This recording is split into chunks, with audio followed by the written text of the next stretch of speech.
Remember those early Skype calls? Hmm. You know, the ones that sounded all crackly, but felt magical because you were talking to someone across the world, like right through your computer. Yeah, I do. Kind of bittersweet, right? Seeing all these headlines about Skype shutting down for good this May, It is. It really is. I feel like a lot of people saw the news and just kind of moved on. But this deep dive is for anyone who wants to like understand what's really happening, Yeah. beyond just the headlines. Right. It's fascinating, isn't it? How quickly we go from revolutionary to, oh yeah, remember that. Totally. I mean, Skype was huge, a giant, right? Connecting millions of people For over 20 years. for over 2 decades with free calls, features no one else offered at the time. Mm-hmm. But the landscape shifted. Yeah. And it's not so much that Skype failed, Okay.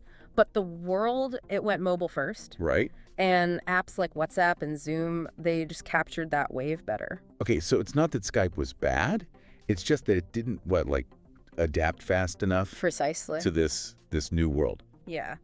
And Microsoft's decision to shutter it, it's less about Skype's decline and more about, well, their own strategy. Okay. They're aiming for this modern communication and collaboration hub. That's what they're calling it. Mm-hmm. And for them, that hub is Microsoft Teams. So it's all about streamlining, Yeah. putting all their eggs in the Teams basket. Hmm. I mean, that makes sense from a business perspective. Right. But what does that actually mean for those of us who still use Skype?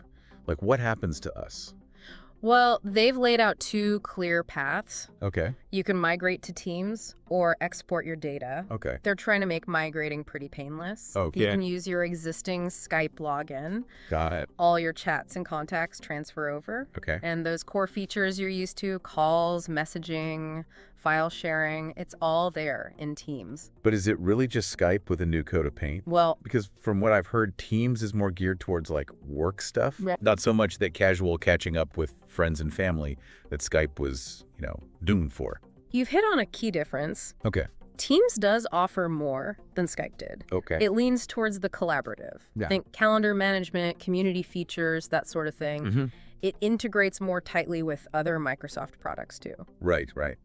Which makes sense, given, their whole ecosystem play. Exactly. But for those who just want, the simplicity of Skype, downloading your data chats, contacts, your whole history, that's the other option. Right. So you've got till May 5th to decide. Mm-hmm. What about people who are paying for Skype? I know they stopped offering new subscriptions, Yeah. which felt kind of sudden. Yeah, it did. What happens to them? Existing paid features will keep working till their next renewal. Okay. And importantly, any Skype credit you have, it doesn't just vanish. You can still use it. Okay. Plus, they'll keep Skype Dialpad accessible through their web portal and within Teams itself. So they're not totally abandoning those folks. Right. But the writing's on the wall. Teams is the future they're pushing for. What's interesting to me is Teams got really popular during the pandemic, right? Yeah. For work meetings and all that. Mm-hmm. But will it really catch on for personal use too? That's the question. Can it become that one-stop shop? Like that's what they're aiming for. Right? That's the million-dollar question. Right. Teams has seen huge growth, there's no doubt. Yeah. But it's one thing to use it because your job requires it. Right. It's another to choose it for chatting with your grandma. Exactly. Yeah. So whether people see it as like the Skype of the future or just another work app, Yeah. that remains to be seen. And this actually ties into a bigger trend in tech, right? Oh, absolutely. It's not just Skype. I mean, we've seen Google. They're constantly tweaking their communication apps. Yeah. Amazon, they recently shut down their Chime platform. Right. Even giants have to adapt, right? It's true. Or risk getting left behind. Exactly. This constant evolution, it's fascinating It is. because it makes you wonder, is Teams really the end point? Or just the current leader in a race that never ends? Right. Will something new come along and disrupt Teams, just like Skype got disrupted? Yeah. And what does that mean for how we'll be communicating? Right. 5-10 years down the line? Exactly. Big questions. Huge questions. It really is, yeah. Whether Teams can truly become that Skype of the future, capturing both our personal and professional lives. Right. To answer that, I think we need to understand what Teams is. Right. Beyond just the marketing speak. Yeah, exactly. Yeah. Because it's easy to get lost in that communication and collaboration hub talk. Right. So let's break it down for the listener. What what are the core features of Teams? Okay. And how do they actually, compare to Skype? Well, at its heart, Teams offers those familiar basics Okay. that Skype users are accustomed to. Right. You've got voice and video calls, both one-on-one and group options. Okay. Text messaging, file sharing, even emojis and GIFs, they're all there. Okay. So on that surface level, the transition shouldn't feel like a total leap. But we've hinted that Teams goes beyond those basics. It does. So what are some of the key features that really set it apart? Okay. Especially in this, quest to be more than just a Skype replacement. Well, the clue is in the name. Okay. Teams. It's built with, teamwork and collaboration in mind. Okay. Think dedicated spaces for projects or groups with shared files, calendars, task lists, all in one place. Mm-hmm. It's like a virtual office, keeping everyone on the same page. That sounds great for work. Yeah. But earlier we were talking about whether Teams could also be that platform for personal use, like, catching up with family. Right. Does it have features that cater to that side of things too? Absolutely. Teams isn't just for, spreadsheets and deadlines anymore. You can create groups with friends and family, share photos, videos, plan events, even have group video calls with up to 250 people. Wow. So Microsoft is clearly trying to cater to both personal and professional needs in one platform. So you're saying they are seriously going for that one-stop shop idea, trying to blend it all together. They are. But is that really realistic or even desirable? That's a good question. I can see the appeal, but part of me wonders if it wouldn't become overwhelming, you're always on, even when you're trying to relax. That's a valid concern. Right. And honestly, one of the biggest challenges for Teams.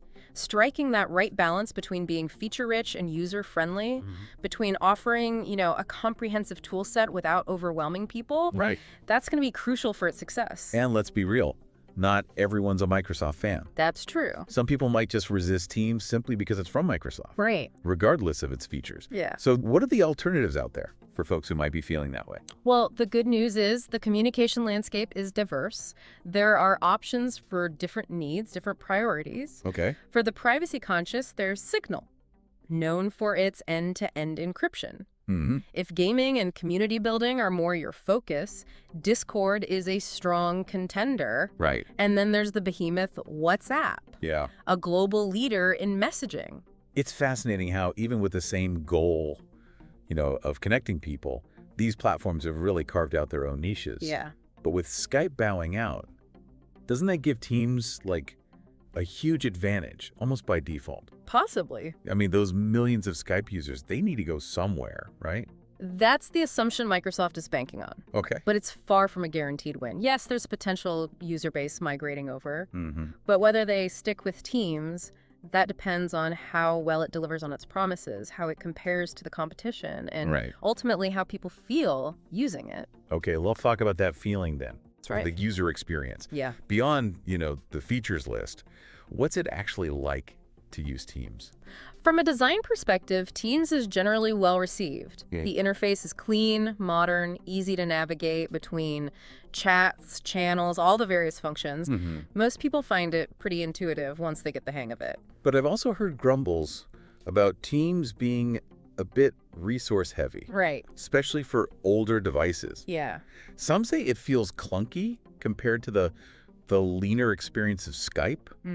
Is there any truth to that? It's a valid point. Teams is a more complex application, and that can lead to performance issues, especially on less powerful hardware. Right. So if you're running an older computer or smartphone, that's definitely something to consider. And what about playing nice with other platforms? Okay. How well does Teams integrate with, non-Microsoft services? Right. I'm thinking of someone who loves their Google Calendar, for example. That's an area where Teams has room to improve. While there is some integration with third-party apps, it's not as seamless as it could be. Got it.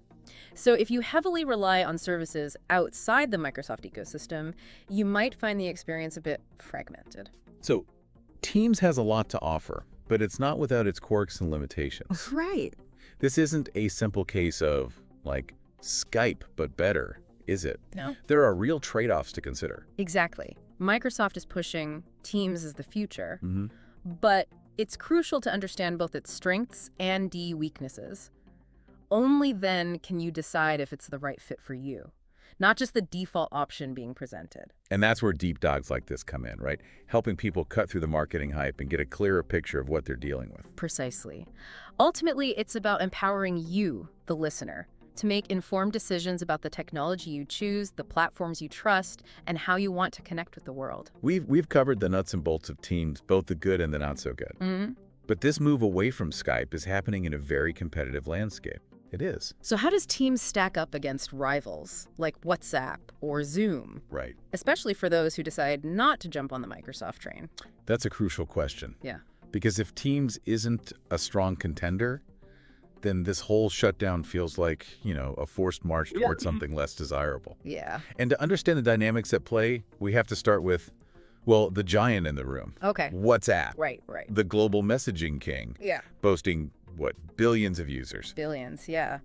So how does Teams even begin to compare in terms of reach and features? That's the question. All right, so welcome back to our deep dive into the Skype shutdown.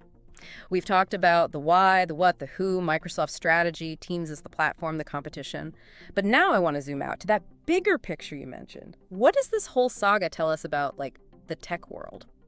And ourselves as users, caught up in all these changes. What strikes me is how this reflects the life cycle of technology itself. Yeah. Skype was groundbreaking. It connected people across continents when that felt impossible, but it's become almost a relic. Yeah. In just over 20 years. Crazy, right? It really highlights how something revolutionary can become, commonplace, even obsolete. Yeah. In a relatively short span of time. It's like a microcosm of the entire tech industry. Right. This constant striving for the new, disrupting what came before, and sometimes that means letting go of things that, were once beloved.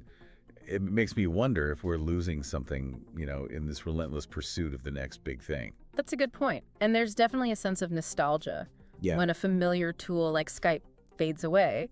But I think this also highlights the importance of adaptability. Okay. Both for companies and for us as individuals.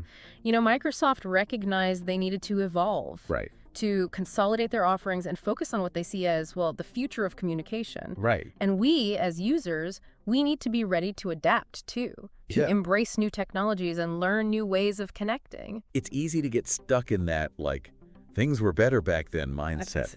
Especially with something like Skype. That, holds personal memories for a lot of people.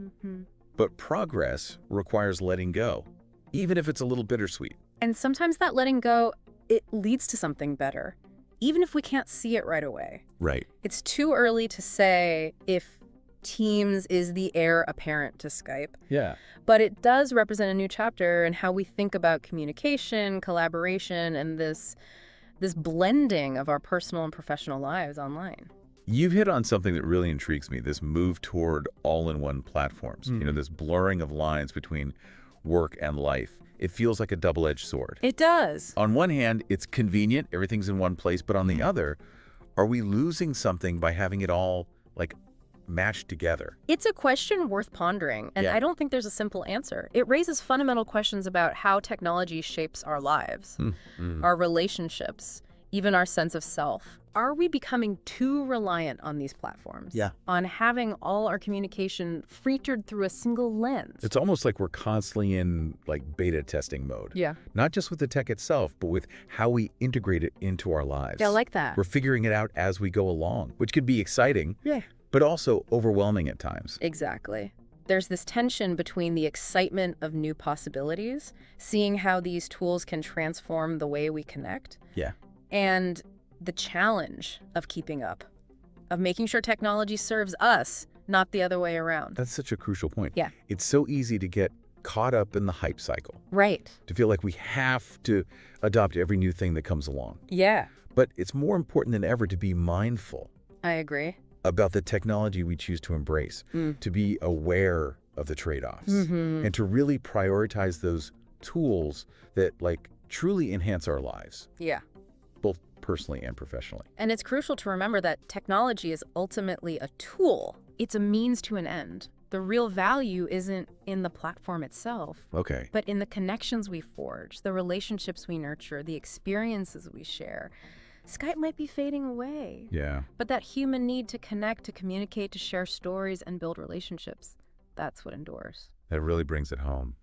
It's a powerful reminder that amidst all this talk of features and platforms and competition, what truly matters is that human element. It is. It's what gives these tools meaning. Yeah. And it's something we shouldn't lose sight of. Absolutely. And I think that's the biggest takeaway from the Skype story. And from this whole evolving landscape of communication, technology will continue to change, platforms will come and go, but that fundamental human desire to connect, to understand each other, to share our lives and experiences, that's what drives it all. And that's what will ultimately shape the future of communication. So as we wrap up this deep dive, I want to leave our listeners with this.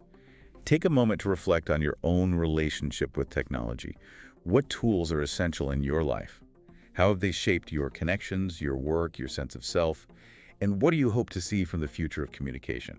We'd love to hear your thoughts. Share your experiences, your hopes, your concerns, because it's through these conversations, these shared reflections, that we can navigate this ever-changing landscape together and ensure technology serves us, not the other way around. Thank you for joining us on this deep dive. Until next time, keep exploring, keep connecting, and keep questioning the world around you.